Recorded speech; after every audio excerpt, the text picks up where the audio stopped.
If your dream is to become a CCIE engineer and you failed, there are only 3 possible reasons.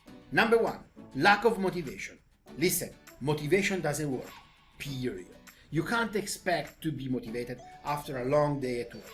But what you can have is the right program, is the right trainer. You just need to show up at 6 p.m. Eastern on Monday and Tuesday live on Zoom. We take care about all the rest.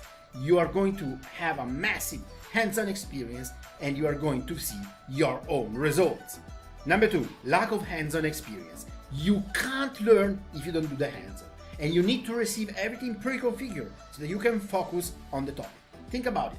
Subnetting for so many people is a dream killer. With us, you're going to learn it in the first week and you get rid of subnetting once for all. Number 3, lack of results. Of course, if you don't have the motivation, if you don't do the work, how can you see results? It's impossible, right? Well, with us, you just have to show up Monday, Tuesday, 6 p.m. Eastern, starting from November 20th, Zoom sessions, and you're going to become a CCIE engineer.